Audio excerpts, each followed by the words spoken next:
I was an unwanted child. I grew up with a total lack of love. Each day, I heard in my house, why you are here? You are ugly, stupid. And I often thought that I was a wrong note. For me, school greatly contributed to this belief. Very often at school, when our inadequacies are penalized, we don't consider ourselves with kindness. We judge ourselves with disdain. School, through comparison, has taught us to mislove ourselves.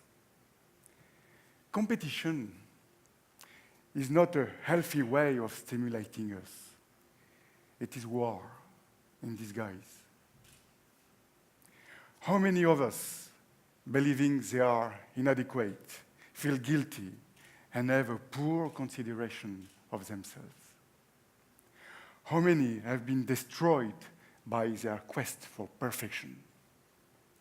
As for those who are still standing up, they spend their lives trying to prove that they have a little value. No wonder that there is such anger around us. Anger, not anger. What is my worth? What is my worth? Do I count? Am I important? School should give us the answer to these questions. Education should help us to build in the heart of every child the sweet certainty that is a worthy person and that the other's value is priceless. I remain convinced that the best way to build peace and to overcome poverty is to teach everyone that they are worthy to themselves and worthy to others. This worthiness gives us no power. It just reveals our capacity to put our strengths to the service of humanity. As for myself, I decided to create the Caravan of Love in order to spread peace. We travel the world to meet its populations and declare our friendship, share our music, share hugs, and film these encounters. This may seem absurd to you, but it is no less absurd than to invite them with tanks and guns. The next trip will be in Tibet. If you want to come, bienvenue.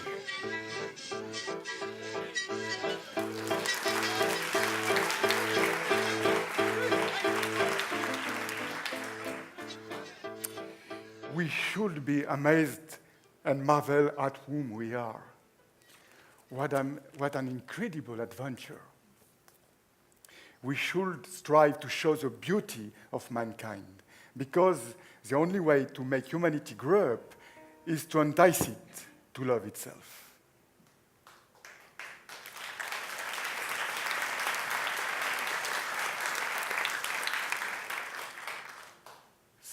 Sometimes, certain people idealize those who have an exceptional life.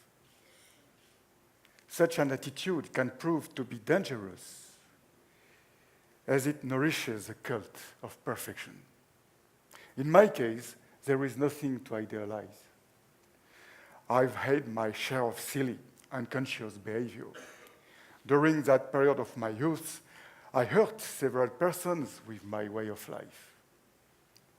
Even after having been forgiven, I nevertheless carry deep within myself an acute suffering due to my lack of discernment. To forgive oneself is extremely difficult. For sure, in this time, I was so afraid that life might leave me behind. One of the biggest clues which helped me to find peace is when I realized that to understand the messages of the wrong notes of life, I had to accept them with affection. Yes, it is important to be thankful as soon as we are ready, and the sooner the better. Gratitude gives us freedom and enables wrong notes to intensify the melody of our life. This is, in fact, what the greatest composers teach us. Their music tells us how our history is composed of joy and agony. Can you imagine a masterpiece of Mozart that ends at the first dissonance? The composer would then write a double bar and mention underneath, cry and sulk. It will make no sense. How beautiful it is to hear the musician gradually bring the wrong note to harmonic resolution. This is the real expression of being a genius. This is the key of life. For sure, the adventure of life is all about magnifying the wrong notes. Here lies the real purpose of life. Wrong notes teach us love.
How many people have never really fulfilled their dreams?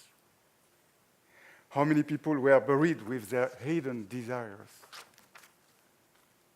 There is nothing surprising to see on a tomb eternal regrets.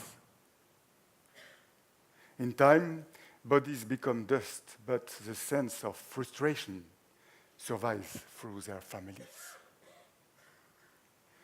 Life sends us wrong notes inevitably. They are part of the game. You can see now that the task is not to complain and condemn them, but to transform these wrong notes into a symphony of life. Therefore, without fear, welcome and dare every single note of your life. You will then embrace silence. If you are a couple, it is important to share these wrong notes and to magnify them in complicity.